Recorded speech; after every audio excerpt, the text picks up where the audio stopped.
And thank you all for joining us yet again. We have a fabulous speaker today, and I'm really delighted that you're here. Let me say right away, Ethan Hirschberg will not be here. So those of you who tune in to listen to Ethan, sorry, I'll just have to stand in. But he will be back with us on Thursday.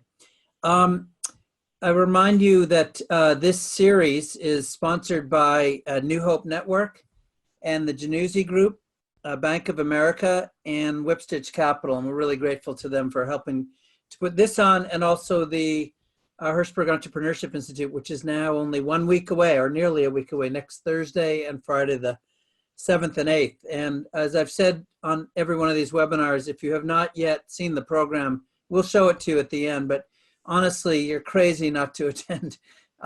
There's just some brilliant, brilliant speakers and panelists, some fantastic cases. Day one is really just helping business problem solving and with real cases, and I think it's relevant to everybody. And then day two, as you know, is a pitch day with 14 companies and about 40 investors. So I hope that you'll tune into that. Tomorrow, just to remind you, at same time, 5 p.m. Eastern, we will have Pat Sheridan from INFRA, the Independent Natural Food Retailers, Ben Mann from the National Co-op Grocers, and Katie Paul from KHE joining us to talk about accessing and their sort of view of the independent natural products, retail and wholesale landscape as things are evolving.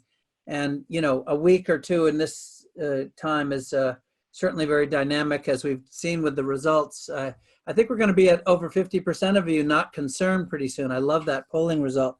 But again, even if you tuned in to John Raish at UNFI 2 weeks ago, I think you'll want to be a part of tomorrow just to hear the view from these additional and important partners for us all. And then on Thursday, we have the amazing Sonal Shah, who will be joining us in this slot.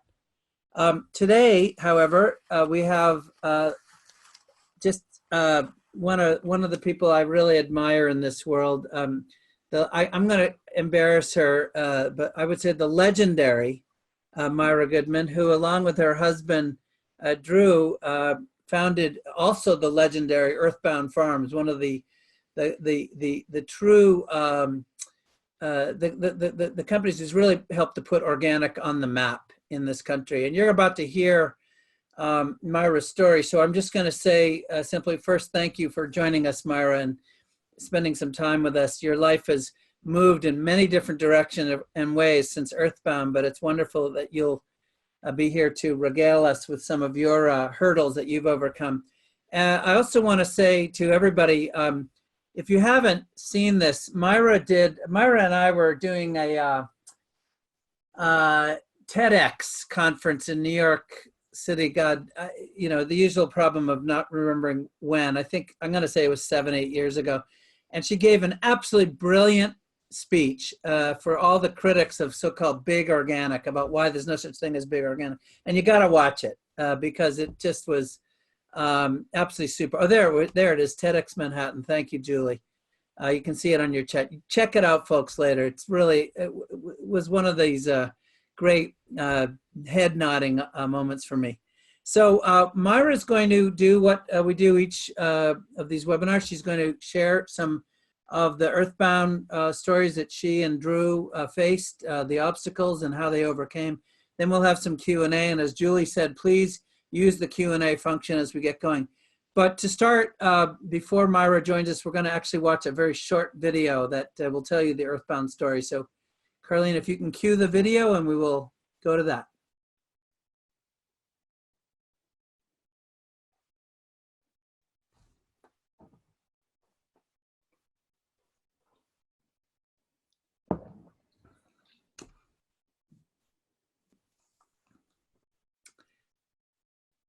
Give it another half minute here.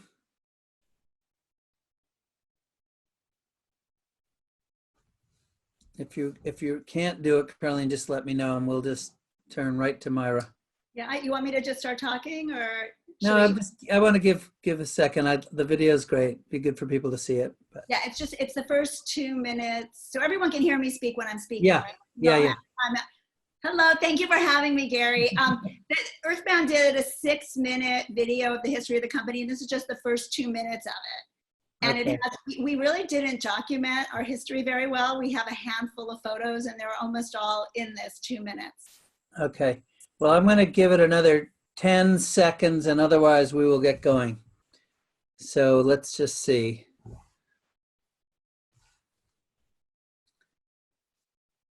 Okay, I'm having troubles.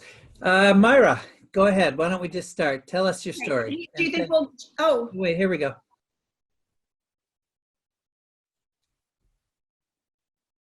oh, we got it, okay. No sound, Carlene.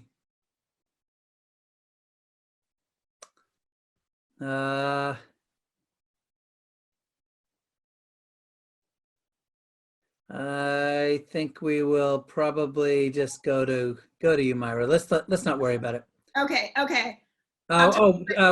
Someone is asking about finding the full 6 minutes. Why don't we'll set up a link so that people can go see it later, but go ahead. And it's an outdated video. It's a really outdated video. That's why we were going to show the beginning. And then if Charlene, if later she wants to show it, but basically I'll try and remember what was said in the video.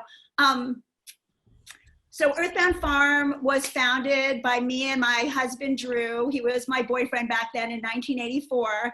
And we were two city kids from Manhattan who, we actually mentioned it on the video. We have a cute story because we grew up half a block away from each other in Manhattan and went to the same high school, but he was in 12th grade when I was in 9th grade. So we didn't really know each other. And then we both came to California for college and we re-met out here, and it had the same teachers and the same kind of previous life. So after college, I was going to go to graduate school for international relations, and I needed a year to become fluent in a second language and apply to schools. And we had this opportunity to live on this little raspberry farm for doing improvements instead of rent. And so it was this little 2-acre raspberry farm. And so it was a very romantic time. These two city kids getting up with the sunlight and working all day and falling asleep exhausted when the sun set. And we really loved the lifestyle. And I kept postponing going to graduate school and then trying to make more money. Our first year with the raspberries was only $10,000. We started growing these little baby greens that Chez Panisse was just introducing, Alice Waters up in Berkeley. And we pretty much were growing all of our salad greens for one local restaurant in Carmel. And we were also finding, we would call him every morning, 6 days a week. He'd tell us how much we needed, we'd cut it, and we would deliver it. And we were finding that we weren't eating salads ourselves because at the end of the day, we were exhausted. And I remember it was Wolfgang Puck frozen pizzas were the new thing back then, and gourmet treat, and we would bake off a pizza and not eat salad. So we started washing a big batch of salad every Sunday, bagging them. And they were the little spring mix salads where you only cut them on the bottom, and bagging one bag for each day of the week. And we found that when it was pre-washed and all you had to do was open a bag, and we make a big thing of dressing with our Meyer lemons, a big thing of Meyer lemon salad dressing. We had salad every night. So every night we would be eating the salad saying, imagine when we were in Manhattan, if you could have the salad. But we never thought of marketing it at all. And these baby greens, they grew really quickly. I mean, it was like 30 days from when you planted them to harvest them. And by the time they're ready to harvest, you had a couple days to harvest them or they were gone. And so one day after about 2 years, we call the same chef and he doesn't pick up. And the person who answers says the chef is no longer there. And the new chef will not work with any of their purveyors. And there was really no one else that could take this huge volume of greens. So we thought, okay, now's the time to try and package our salads. So that's really how we started, was because of this adversity. We just figured, okay, we're gonna give this a go. And we really knew nothing. I mean, we were not organic farmers. We figured out how to farm in our backyard. Carmel Valley had great weather, great soil. These baby greens you harvested really young before they had problems with fertility or pests. So we really got lucky. And we were really surprised that people were buying our salads. The retailers were even more surprised. And so really everyone everyone thought it was the most ridiculous product. But we had one secret weapon, and that was my dad, who was a brilliant inventor who, if we have time later, I'll tell you a little bit more about him. He had just retired, and he made it his project. He'd had a jewelry factory to figure out how to make our whole process efficient. And he basically went to a local junkyard and bought all these little things and figured out scales and baggers and assembly lines. And he turned the living room of our 800 square foot home into a salad factory. So we started the salads in '86.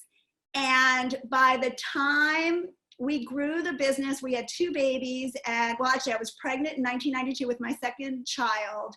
We grew the business in our little 800 square foot house with an outside shed and an outdoor cooler to a $3 million business.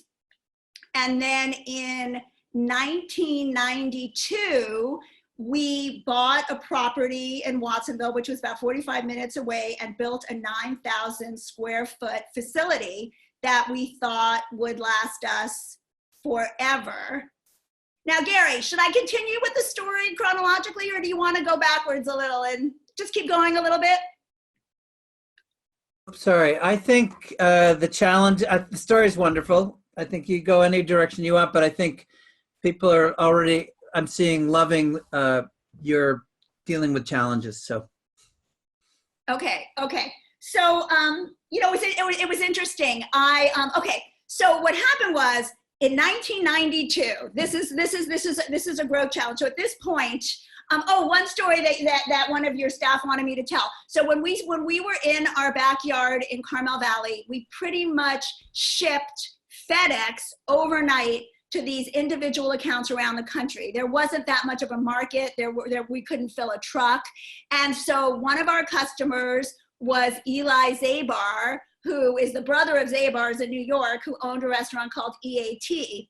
And he was our biggest customer. We shipped him these big rose tubs overnight every, five days a week. And I got a call from him one day, and he was furious. And he said, Billy Crystal is in the restaurant eating your salad, and he just found a live caterpillar in his salad, and he is completely flipped out. You have to talk to him. So I had to get on the phone and apologize. And what was interesting about the thing is about challenges, it's how you respond to it. And so our salad was clean. Oh, we've got the video. I don't know if we're going to be watching it. Our salad was clean, but it was a clean caterpillar that nobody really, oh, here's a picture of our salad. That's great. So, and this was actually in our first salad bags. I actually drew the labels. So what we did is we ended up putting a label on all our salad after that. Please wash and pre-wash, but please inspect portions before serving. So, we were. How did Billy Crystal respond? He was actually really nice. He was not as angry as the proprietor of the restaurant was. He was very nice. So a really big inflection point for our company was, it was 1992. We were building our facility. We were still working out of our little 800 square foot home. I was pregnant, very pregnant. It was July. There was a food service produce show in Monterey, and we saw that Costco was going, and Costco was really just getting big at that time. And so I said to my husband, Drew, I said, honey, go find Costco and show them our product. And he actually did. He went to this show. He didn't have a badge and just walked around until he saw Costco. And he's like, hey, can I show you this product? And Costco actually came to our processing plant when we had just opened it in San Juan Bautista, in Aromas. And my son was a newborn, and I was nursing him through the meeting. We thought it was, going to be like that they would never consider buying from us, and they actually gave us an order. And the problem was that as we were scaling up, they kept increasing their order, and we had to keep postponing the first order because the order kept increasing, and we finally said, stop, let's just have one order. So what happened was, we moved to this facility in 1992, 800 square feet to 9,000 square feet. We thought we would be good forever. So we start selling to Costco in early 93. And as soon as, we were Costco's first organic product. Mm. And we quickly became Costco's #1 produce item. And so every supermarket in the country, that everyone who would slam the door in our face suddenly was knocking at our door, and they all wanted to sell the same product. So we were growing very quickly. And we ended up, there was a conventional farming group called Mission Ranches, and they had lost out on the whole packaged salad craze. They were an iceberg grower. They didn't believe that the iceberg packaged salads would be anything. And they kind of, they lost a lot of their sales to the packaged salads because iceberg head salad just dropped. So they saw us and these spring leaf salads as an opportunity. So they actually, at this point, when we were in the mid 90s, Earthbound actually became #2 out of 3 suppliers that probably had 95% of the national market. There was someone who came in with a lot of money. He had family money. He had all these investors, huge investment. He actually lied and said he made up all the mixes that we had made up. You know, he pretended that he was the first. And so there was Riverside Farms, which was #3, Earthbound, that was #2, and then the #1 company that was called TKO Organic. And what happened was once we got Costco and all of these supermarkets, our little 9,000 square foot plant started operating double shifts 7 days a week. And our neighbors were furious, and everybody was doing lawsuits to shut us down because we were zoned ag and we were keeping everybody up, and we were just trying to keep up with business. And so Riverside Farms had a huge facility, I mean, much bigger than they could use. We started renting part of their facility for shipping our products. So we were just processing at our facility.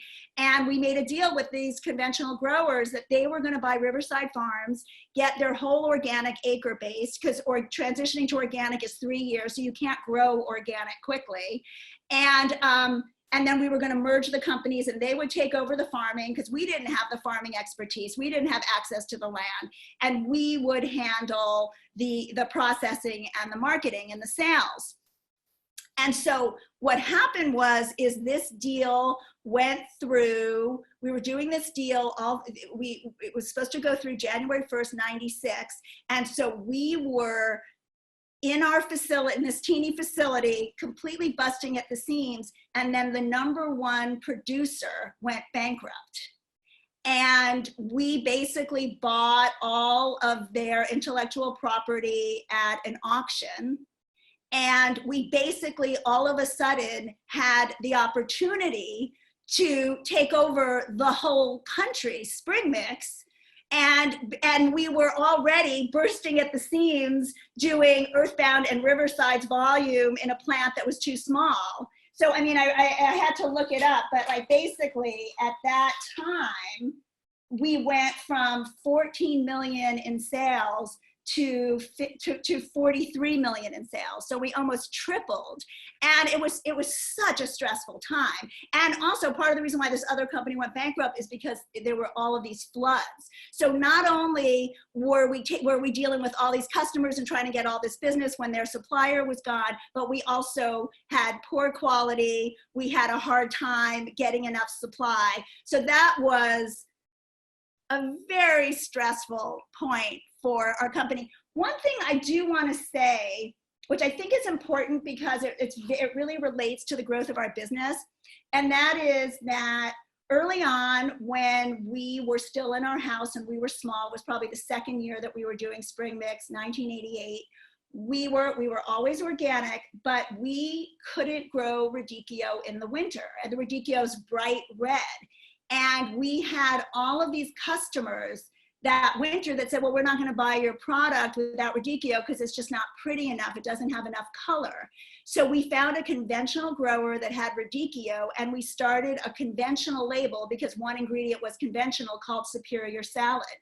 So when Costco gave us their business, they said, we want the Earthbound label. We don't want the Superior Salad label, but it can't say organic. And in my TEDx talk, I talked about the huge revolution because they said organic means worse quality and overpriced to consumers. You can't put that on the label. And so we had to make this big moral decision, you know, are we going to do it? And honestly, if we hadn't done it, we never would have been able to grow during that winter that I was telling you about. When we grew so quickly, we were selling a lot of conventional product because nobody really cared if it was organic in the beginning. We grew only organic, but we were buying conventional product.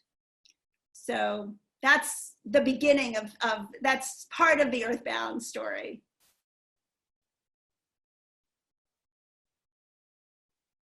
Oh, I can't hear you, Gary. Wait, now so, I can. Yeah, so actually walk us through that, because I think a lot of folks are dealing with supply issues right this second. Yeah. So you had organic, you couldn't put on the label, you went to conventional. What got you back to all organic again? Okay, so for us, because organic, it's a 3-year transition. So Yeah. So there was no way for us to grow, to keep up with demand with organic, because we were constantly transitioning. So as we were growing, we were actually, we were selling transitional product that was technically conventional because there's no, you know, standard for that. But at the same time, we could supplement with conventional product. Okay. And so it was one of those things of compromising in the short term for the long term. Yeah. And as soon as we had, by 1998, we had 5,800 certified organic acres, and we were the largest grower of organic produce in the country with just 5,800 acres back then. And the first thing we did when we felt we could do it was we said, okay, the Earthbound label is only organic. And so with Costco, if we couldn't meet their and they always wanted organic, they started seeing, so our conventional label, I believe back then, was Riverside Farms. So if we couldn't fill their order with Earthbound Organic, we would do Riverside, which might have been 100% transitional, might have been half organic, you know, whatever we could do to fill our order. But then Costco started seeing demand dropping when it wasn't Earthbound Organic, and they started having a really strong preference. And so our strategy for growth was really partnering with large scale conventional growers that transition ground to organic. And so over time, by the time we hit the end of 2006, everything that we sold was organic. For a while, we were co-packing some conventional product to just hit the economies of scale. Because one thing that we realized is consumers would buy organic if the price premium was negligible. They all preferred it if the price premium was negligible. And so we were trying to take the additional cost out of the supply chain wherever we could. And so part of that was reaching an economy of scale so that our price per unit on production was really affordable. Okay. But then at a certain point, we realized that we had just been going on, you know, that path for a long time. Our growers were both growing conventional, organic. They liked us selling conventional, but at a point we just said, no, you know, we're going to stop this. We want to do organic. Yeah. Well, you make the case. It was the means to the end. So I know people are dying to know about this at that rate of growth. So, I mean, let's just take inventory here for a second, and everybody listening should understand there was no organic marketplace then, right? I mean, it was, you know, you were inventing it. Right. So the value added that we now associate, thanks to heroes like you who got this started, did not exist then. Talk to us about attracting people. You obviously needed to add a lot of people, how you found folks, and also capital, because this is clearly a capital intensive. How'd you do all that? Well, you know, in the beginning, I say we had piggyback financing. You know, we literally, you know, we had $1,700 and we bought our first delivery vehicle, which was an old Volvo station wagon, you know, and then we just we'd have line of credit or equipment loans that were really small. And it really wasn't until we'd been around we were always behind the curve. We never anticipated our growth. And so we actually didn't have a really good, savvy CFO as part of our company until the late 90s. And so he was someone who really developed our relationships with our banks and got us our line. You know, and it was scary for me and Drew because we didn't have any financial background. We didn't have any farming background. We didn't have any background for what we were doing. But, you know, really just trusting that, you know, learning to trust in some other people, and that we knew how stressful it always was on our team because everybody was always overworked. You know, we were always busting at our seams. And so even when we were trying to get ahead of the curve, we were still growing faster usually than we anticipated. But, you know, it was interesting because we were such a pioneer that the culture of our company was really about our commitment. Even though we packed other things, our you know, we were only marketing organic and Earthbound Farm. That was the brand that we were building, and that's where our heart and soul was. And so we were so about innovation, and we were so about conversion, that by the time we had a lot of competitors, we had no experience being in a market where there was demand and there were so many competitors that were fighting, and, you know, and profit margins were decreasing. And then there were big conventional growers that were doing organic because their retailers said, you have to, we can't put all our eggs in the Earthbound Farm basket. And so you had these big conventional growers where organic was their loss leader. They were, you know, amortizing their fixed costs over much more product than we were. So, you know, there were definitely challenges to our culture and our experience as we got into this kind of $500 million company arena. And equity capital, at what point did you bring in actual? Yeah, that was really, I think, honestly, more of our exit strategy. You know, I mean, Drew and So I. you were really bootstrapping with debt this whole way. Yeah, I mean, we did have, you know, honestly, I was on the board and I was part of the decisions, but I was more focused on marketing, and I was more focused on employee issues. You know, I wasn't, you know, I signed everything, and it's hard to remember now, honestly, Gary. If we had this conversation 10 years ago, I would remember everything.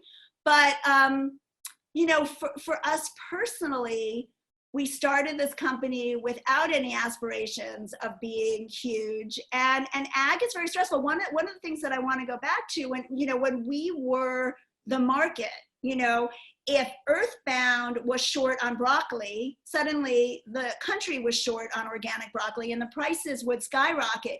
And it was very different than being a conventional grower because they just traded stuff. Okay, sure, you know, we'll pack a bunch of cases of broccoli under your label. This, you know, the conventional market was so huge, we had no place to go. So we were constantly dealing with customers and shortages. And, you know, Drew always said that there was probably one day a year where supply and demand matched up. Either his growers were upset because we weren't harvesting it, or the customers were upset because we weren't delivering it. And yeah, so you know, so it was stressful. And so I think we got to a point where it just got too much, and the climate, you know, and so really we brought in you know, some private equity in 2008. Yeah, roughly what size was the company's? Do you remember? Oh, when we sold it? No, when you brought in some private equity first time. I believe it's really interesting because, I mean, this is one thing too, you know, those numbers that you could memorize in your sleep. You know, you take a 10-year break from them, and Drew and I are both not exactly sure, but it was around a $500,000 company. I think it might have been in the fours. Okay, got it. Yeah, and maybe, yeah. Listen, everybody on this call is asking the same question, I am sure. How did your marriage survive all of this? I mean, clearly you guys had this nice division of labor, but how was it? There we go. How was, I mean, and you're still happily married and connected, and I mean, but it must have been brutal for you guys. Well, you know, it's really interesting because I actually think that our marriage thrived because, during our business. Wow. I think part of it was our business was so big that it was a real divide and conquer thing. And, I've had to learn to take rejection in my new life. But in my old life, Drew did the sales, I did the marketing, I did the payables, Drew did the receivables. Drew, he had the harder jobs, but it was really divide and conquer. We both kind of had our own domain, and then we would come home. I mean, if you talk to our kids, the dinner table was, and then the hot tub after, so at one point we had this commitment to take the business out of the hot tub and into the boardroom and staff up. But that came with its own challenges too. When you're kind of just able to make decisions, quickly without consulting other people, your company can move very quickly and things can be easier. Honestly, when Drew and I overlapped on something, like if there was an area that was my area and then he had opinions, that's when we would really clash. Okay. And so, so it's interesting. I think that it was I think we trusted each other. We were compatible, and it gave us a lot to talk about. Yeah. And did you have, you mentioned moving from the hot tub to the boardroom, but did you have to set boundaries, or did work just creep into everything? Okay, so yeah, you know what? I'm glad that you said this. We did two things. One is we had a date night every Sunday, no matter what. And we didn't talk about business. And so we were really, really good about that. And then we actually eventually bought a country house in Big Sur because we realized that we could not be at our home in Carmel Valley without working. It was just our brains were always spinning, Yes, And so we would go to our country house and we wouldn't work. Yeah. This is a good moment for Julie, if you wouldn't mind putting up the link to Meg's book, my wife's amazing book, which is this story. It's called For Better or For Work, a survival guide for entrepreneurs and their families. And she interviewed lots of Drews and Myras and of course lived it ourselves. And the tricks that we all learn. And of course, now everybody who's listening is in their home, right? With their, literally been in their home. So this idea of an actual separation point is quite something. I have a friend who's a private equity guy up in Vancouver. He loves his office right now because nobody's there. He goes to the office to get away from the kids, for 2 hours. And right.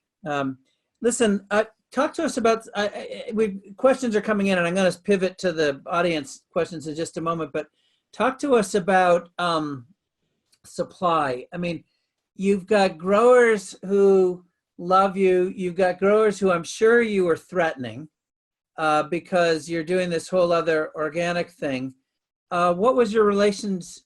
And you're talking about this weird idea of organic at a time when nobody, but by definition, organic means you're doing something.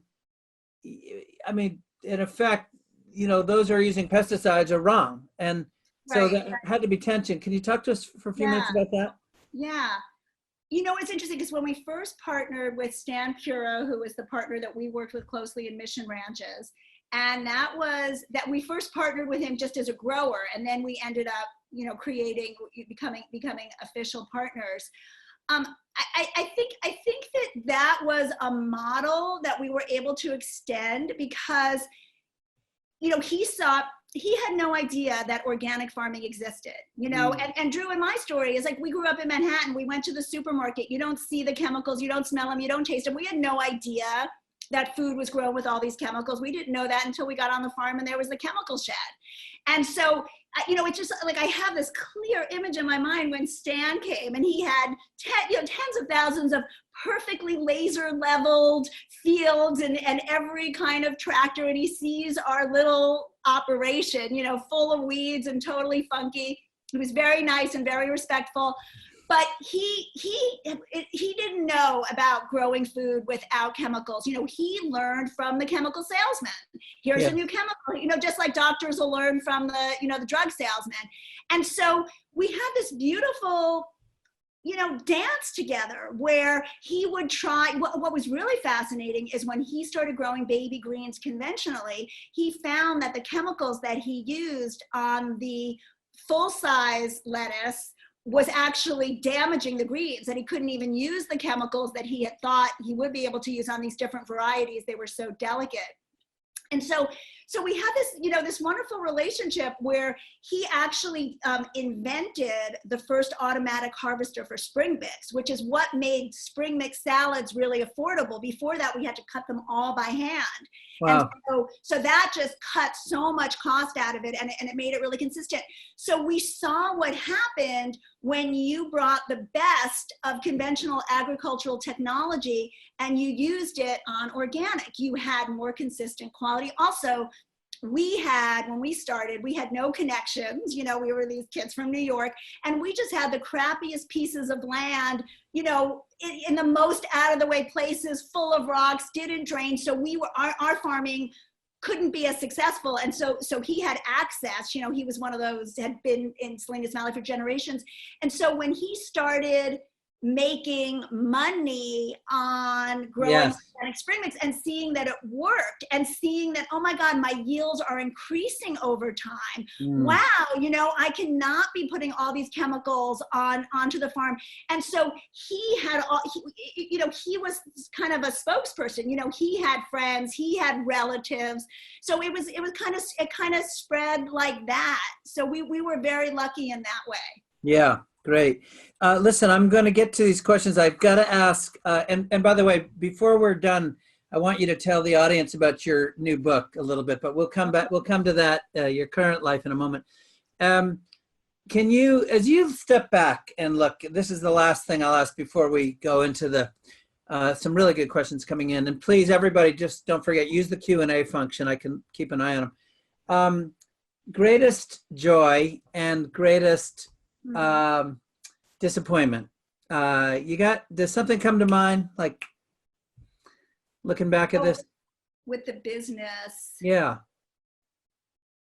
Talking about the conventional farmers, I think when you see a conventional grower get converted and get kind of enlightened, oh my gosh, I can have a relationship with the earth that I'm actually making her healthier, and I'm growing food, and it's safe for my farm workers, and it's safe for the people that are eating it, and they want to transition to organic. They're like, I hope you can grow the organic market so I can transition. I think that showing that organic is viable on a large scale and converting people, that's a big one. Yes. And do you have any regrets, disappointments, anything about selling the company, or any significant thing that you kick yourself and say, I wish I had ... I try not to look at it that way. Honestly, the sale ended up being really hard. We were at first not wanting to sell it to an ag company because we wanted to protect the jobs. We wanted the factory to stay. And so we sold to White Wave, which we thought would be a perfect fit. And that was a very, very difficult transition. I think they did not appreciate the complexity of an agricultural business, and they tried to actually run it from Colorado. And they didn't really, I think they didn't appreciate the knowledge base that our staff had developed. And, to me, the analogy is kind of like if you have a basketball coach that doesn't show up for the games, because when you're farming, you need someone who's like making, you got to, should I cut this? Should I not cut this? Who should I sell this? You need someone on the ground making decisions. Yeah. So that was really hard. And then White Wave was acquired by Danone, and Earthbound at that point was doing so terribly. And then they sold it off for we don't know how much to a local ag company. And what we feared did happen. There were a lot of layoffs. But I do feel that Taylor Farms, who owns it now, they're a really good operator. They believe in the brand. There had been so much money put in by the private equity firm, and then White Wave and Danone to upgrade, to change the labels and everything. And Taylor Farm brought back the old logo. They're kind of going back to the way things were. And so at least I have this gratification that I think Earthbound will be around and is being run well, and hopefully customers will be, Yeah, that's so helpful. So listen, we have a bunch of very good questions. So Stephanie asks, and I realize, you're not in the space right now, but I think your big picture and the current kind of accumulative wisdom may yield an interesting answer here. What advice would you give to organic brands who are not yet on the shelf or just starting out? Is there something that you would say is a real thing you got to do? You know, it is hard for me because I'm not, you know, I'm not in the space. But for me, I think, you know, what I believed in, because I was the creative director, I was the voice of the brand, and what I felt like Mother Earth was speaking and we were listening, you know, and there was this deep commitment to telling the truth about organic. And in the beginning, I did have to be careful because I didn't want to bash conventional, you know, so I more just talked about the benefits of organic. But always the challenge for us in the organic world, right? It is, especially when you have conventional partners and stuff. But I think, you know, for me at least, and I don't think that it would have changed.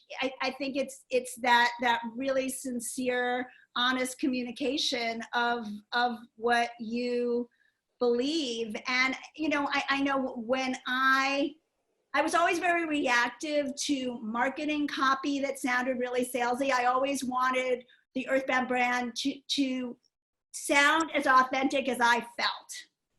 Yes. Boy, you know, it really comes through. So Trevor asks, and I realize we're all asking you to dig into a time behind you, but I think this is a good time to be reflecting given all that's going on with COVID, and we'll come to that. Yeah. But what was the moment that you remember sensing Earthbound went from your idea to then realizing, oh my gosh, this is really going to be something? And he asked the corollary question, which was, what was a defining challenge or lesson on that rise that will always stick with you? So what was that moment? And then what did you have to learn to get through that?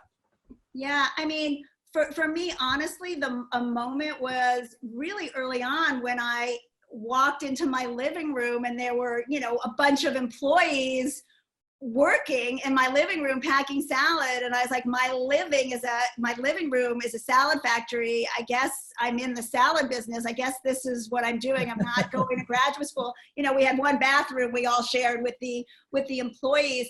You know, I think that for me, when I look back, I think it was all the firsts that were the hardest. Like the first employee to do a bogus workman's comp claim, you know, who came in and said, oh, my horse kicked me in the knee, that's why it's so swollen. And then the next day she said it happened on the job because someone told her she could get workman's comp to pay for it. You know, it was all the sort of first. I was only 20 when I started this business. So I had a lot of innocence still, you know, and the first time a customer left us because a competitor offered it 5 cents a case cheaper, the first time an employee that felt like family left us to work for a competitor. You know, I think it was all those first that, like, I literally felt like a stab in my heart. And you know, and then you kind of get used to it. Yes.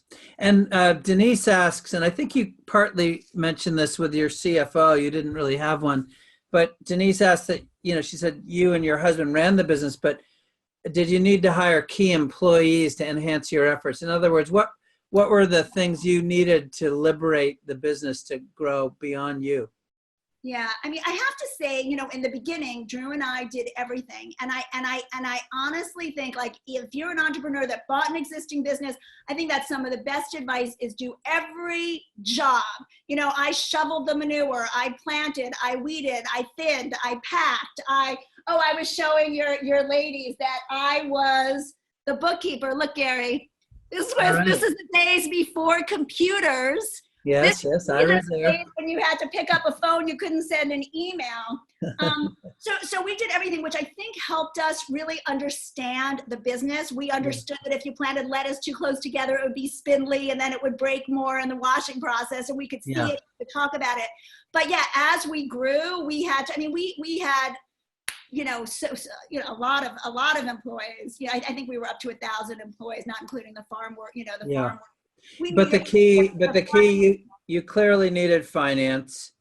Were there other keys that you absolutely had to have to Yeah, I mean, we had to, have, get a whole IT department. We need a whole, we need a whole department just to manage our growers and to Yeah. do our sales plan, because you're projecting out into the future when you have to transition for 3 years. So we needed people that could just handle the farming, do all of that planning. We needed people who could be in charge of the plant, people who were in charge of innovation, both the mechanical side and also the product innovation side. We Yeah. needed a whole food safety department. We needed a whole finance department. So really, we had to build the business, Yeah. get the people. And honestly, my biggest challenge always was on the employee side. It was always, that was just really, it was really, really hard for me. Like I You did mean really letting go or standards or what? the interpersonal stuff honestly was really hard for me. It was like I had a really hard time letting people go if they weren't doing a good job. Mm. I knew they had 3 kids, and I knew, and yeah, Mhm. that was harder for me, that side of Yeah, the business. I think I think people don't understand that is the hardest stuff Yeah. right there. And, I just want to throw in my own comment here that I so appreciate your comment about do every job. Samuel and I, my partner and I, had the same experience. And I found it was very helpful in the hiring because Mhm. it made me first very empathetic with the complexities. But secondly, I knew if they were doing a good job or not. Right. There was nothing that anybody else was doing that I didn't know. Now, nowadays, of course, the technology, I can't even keep, it's Right. like, what does Right. that word even mean? But Joyce is asking, and again, this is sort of big picture, but what advice would you give female founders seeking funding in this environment nowadays? And I presume she means in part, organic, in the organic space, but any thoughts about that? You know, I really, I don't know what is out there in terms of, people that are looking to fund women specifically. I honestly don't have any current experience.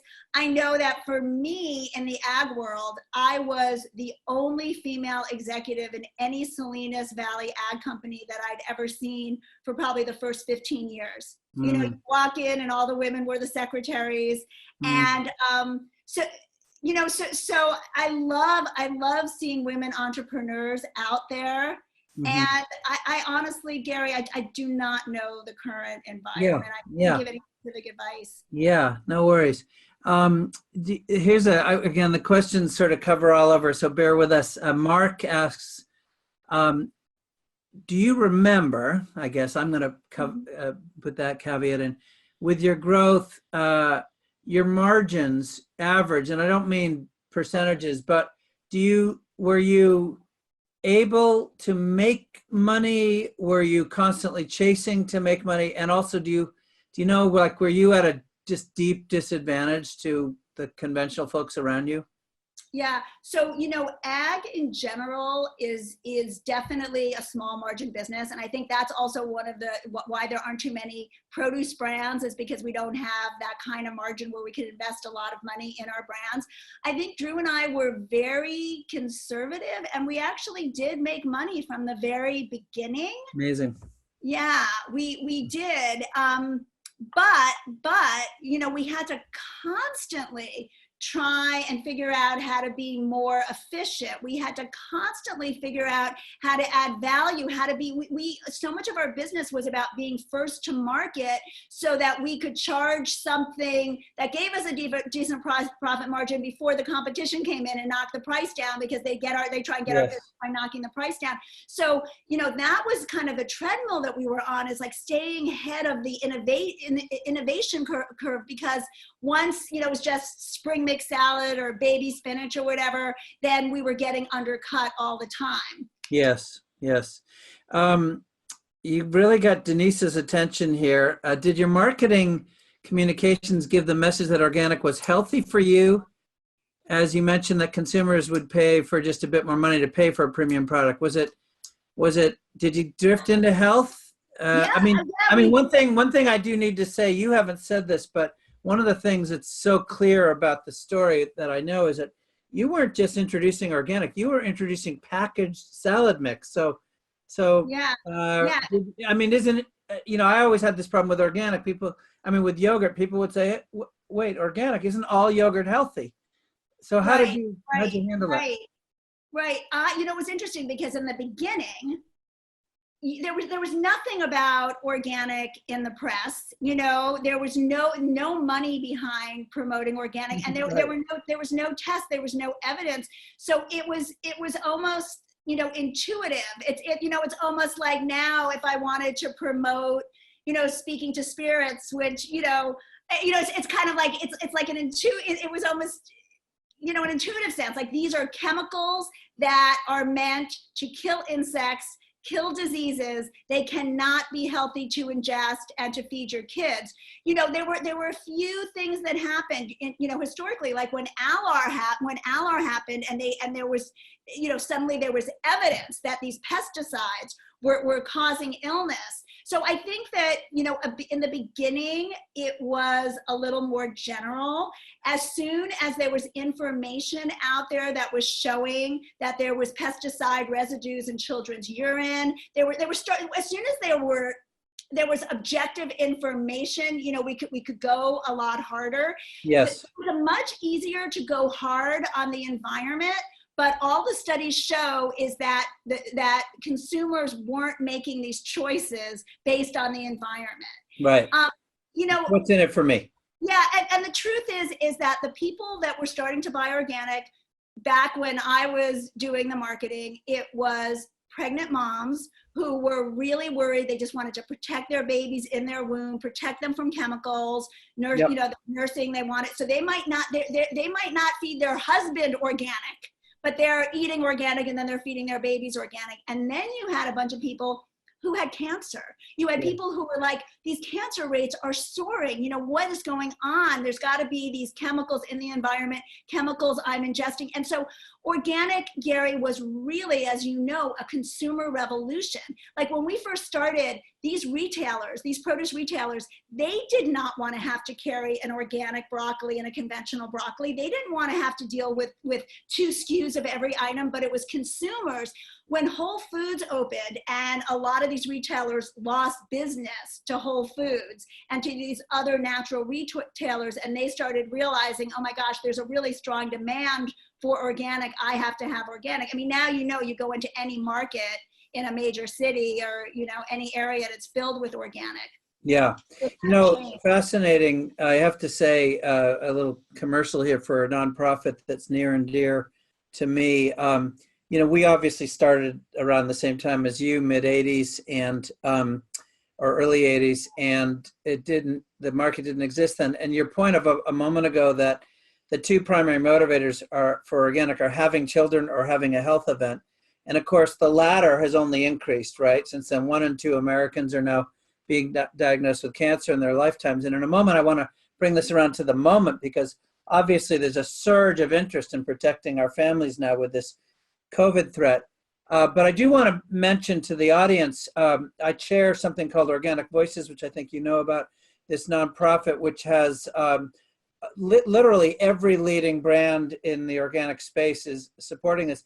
And very interesting, Myra, to your point, after 25, 30 years of lots and lots of messaging out there and debating, do we sell the positives of organic or the negatives of conventional? We've struck upon a message that is absolutely working better than any other before it. And that is because we always say too many things, right?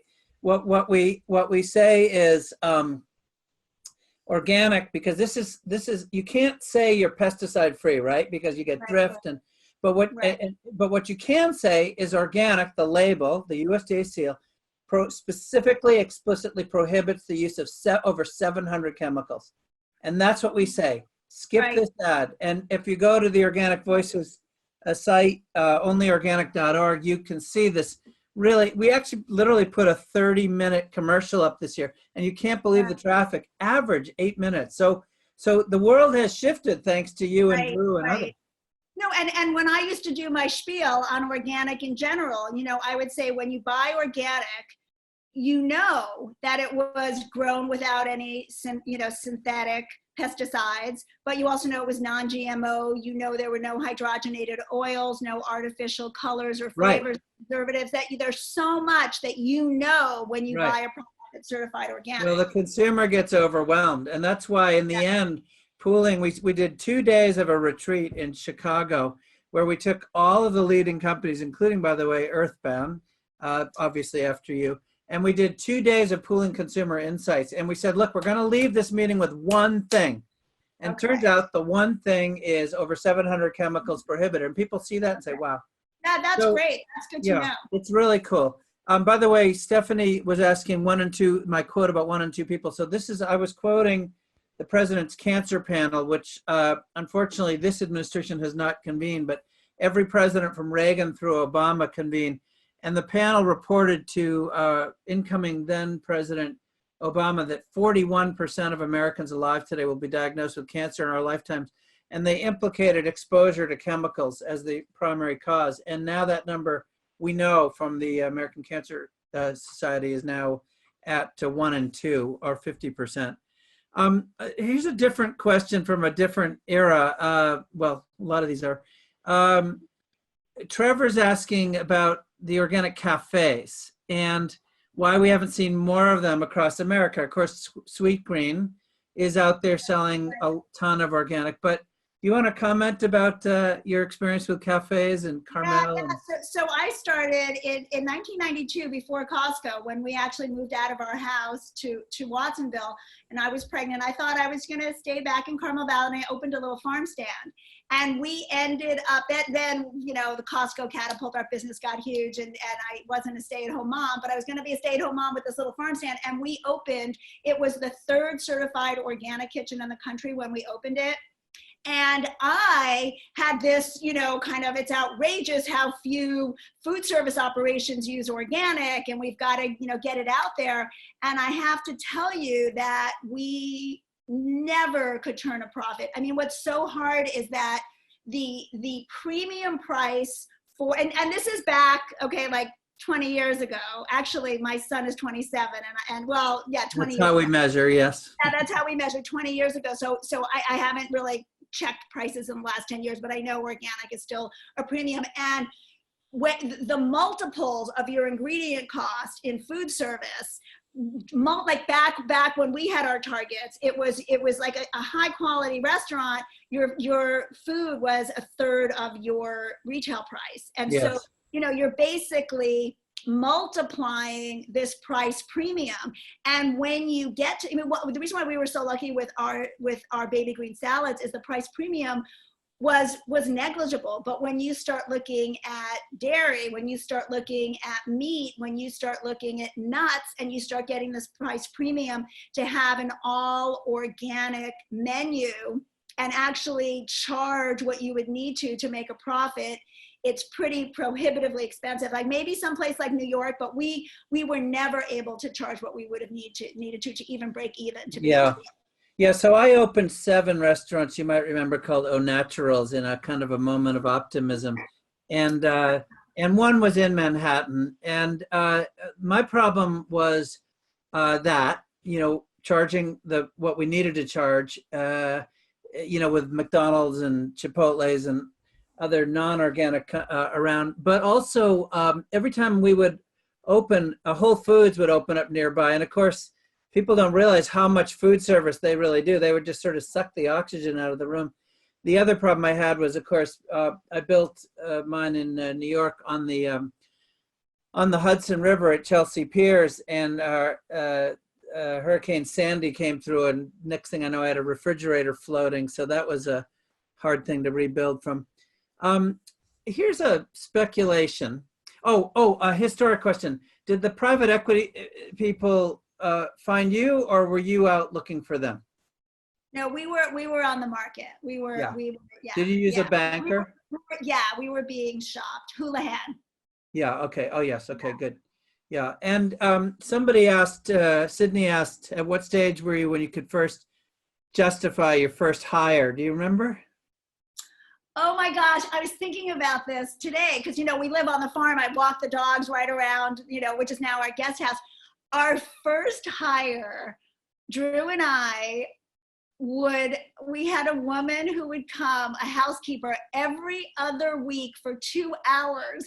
And we would be so excited, we would literally leave every single filthy dish and pot in the whole house just because we didn't have a dishwasher back then. We were just so excited that somebody would do our dishes. And she was just this awesome woman. She was from Oaxaca.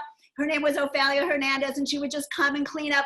And so when we just got to the point where we couldn't do it all ourselves, she was actually our first employee. And then as we needed more people, oh, I'll bring my brother, I'll bring my sister, I'll bring my cousin. And so really our whole operation, almost when it was in our house, was her family. Yes, indeed. Indeed. Yeah, gosh. I remember somebody, same thing, a babysitter for one of our yogurt makers. That was really crucial, so she could stay a little bit later. And then I remember somebody coming in just to answer the phone. That was because we could never, because as you say, we had no email, so the only way they could reach. Right. All right, so here's Ramona is getting into something before I get to your book here near the end. Just your speculation. You know, you've been in the organic space since before there was an organic space. Do you think a post-COVID effect will be that people eating more natural, real, organic food versus processed food to boost their immune system? How are you looking at the world right now? You know, I wouldn't put any money behind anything that I say. You know, it's off the top of my head. But we got you right now. But I do see, you know, my husband was commenting how, because he transfers, you know, from our savings account to our checking account, I pay the bills. I mean, I haven't had to transfer much money the past 2 months. We're really not spending much money, you know? Mm-hmm.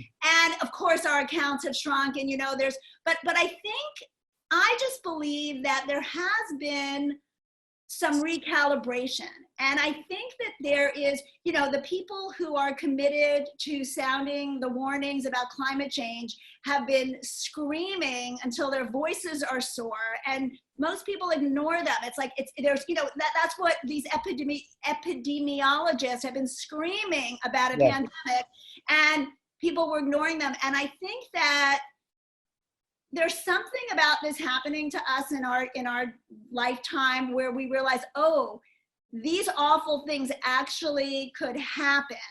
And, yes.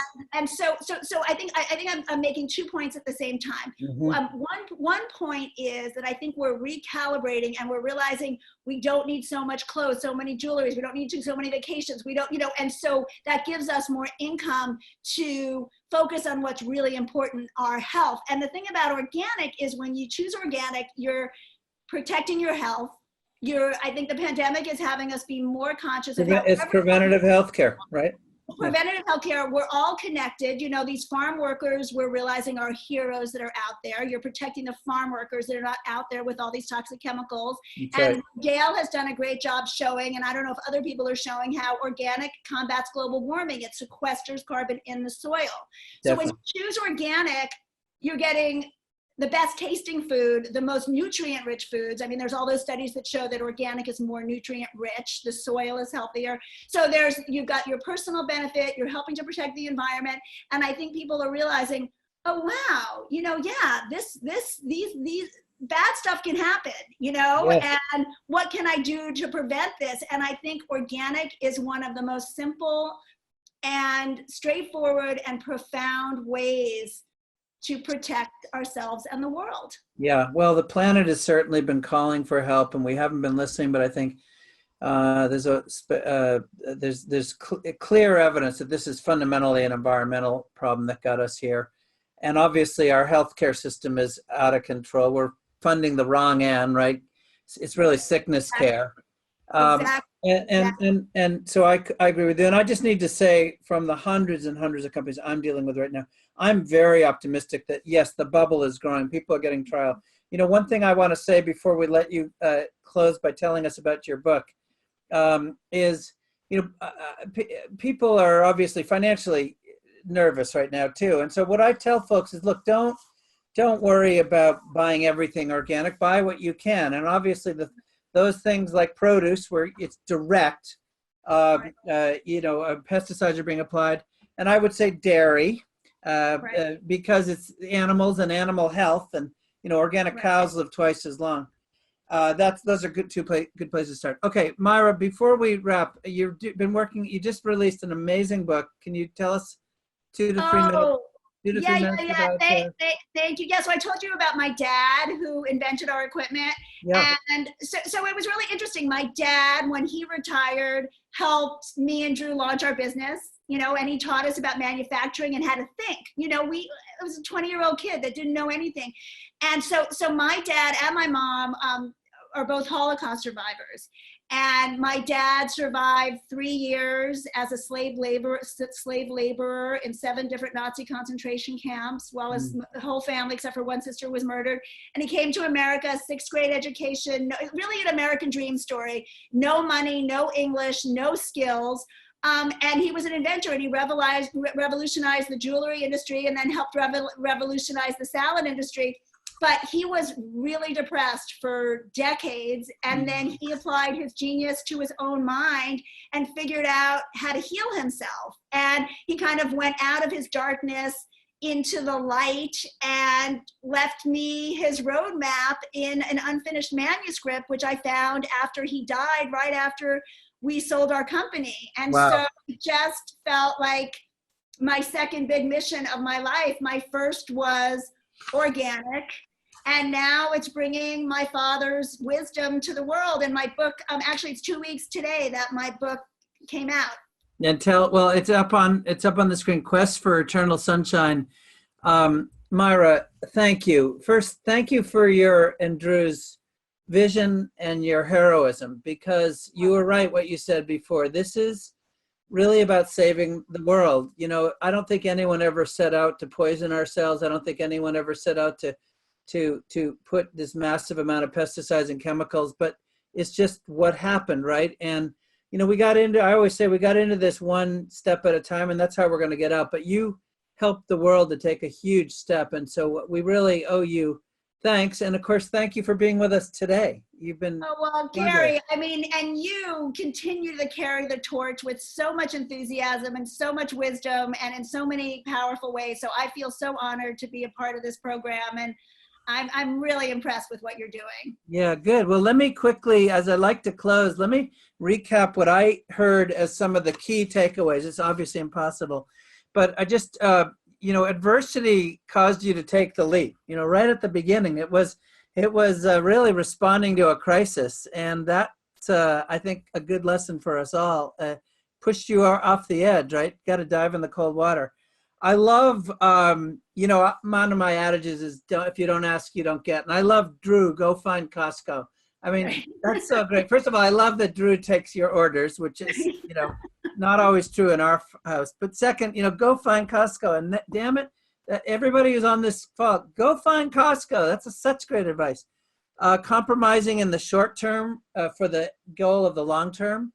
Another way of saying that might be, don't make the perfect the enemy of the good. Stonyfield started as an organic, actually biodynamic company. We couldn't find any farmers who were willing to do all of our crazy stuff with the herbs and everything. So we actually had to go conventional because the price was ridiculous, and we had to work our way back. And it wasn't until around 2005 or so that we got back to 100% organic, just like you. So I appreciate that. That. That's nice. I didn't know that. Yeah. No background in anything. I love that. We trusted ourselves, and that's such good counsel. Yeah. I just noticed one of my young protege entrepreneurs, Emily Darchuk, is on. Emily, I hope you're hearing that. Trust yourself. You got great instincts. Emily's launching a line of organic spirits made from whey, from dairy whey. Wow. So it's literally like a vodka. It's absolutely delicious, but women own, starting from scratch. It's not, awesome. You got to trust yourself. I love the clear division of labor. You and Drew had, you knew what you knew what you didn't. And I love, that, when he got in your space or you got in his, that's where the friction was, but there's a lot of creativity that happens. Date night every Sunday with no business. Good on you. That's a really important thing. Meg and I would say the same exact thing. It doesn't take much. A walk, a dinner, something. leading with the mission first. I kept hearing that again and again. That's what gets you up every day. Mission first, mission first. And I love the advice. Do every job, because it'll make you and the company better. And lastly, staying super conservative on cash and capital, which we've been talking about all the way through. So thank you. We're going to close. Carlene, if you could just quickly flash up the screen on Myra, bear with me 2 minutes here. This is the, we have not only got another couple of webinars in April, but as you see, we've now populated a fantastic schedule in May. Elliot Baboon, who's been an advisor for many, many emerging companies, particularly right now, helping get them through. Danny Meyer, everybody knows Danny, founder of Shake Shack, and the, you know, he's had to let 2,000 people go. Just what's the world look like as from the view of a successful restaurateur? Wayne Wu is one of the legendary VCs in our category, and has some real insights into the marketplace. Jane Miller, CEO of Lily's Sweets, has also been in a few other companies. And Marcy Zaroff, I think a lot of folks know, a real eco lifestyle pioneer. She's been very active in organic clothing, and we'll have one more in May that we're just about to confirm. So please tune in for those, starting with tomorrow night at 5. And then lastly, the Institute, as I've said before, it's happening. It's next week. I can't believe it's finally here. It's going to be our first online. How to not run out of cash. Listen, I mean, whatever Myra and Drew knew in the early going, I didn't know. We burned massive amounts of cash. They were making money, you know, out of the gate. That's amazing. But we're going to offer you some hints and tips. We're going to share some cases on how to raise capital for yourselves. A couple of fantastic speakers. Carlotta will be talking about trends in the natural marketplace right now, very current trends happening.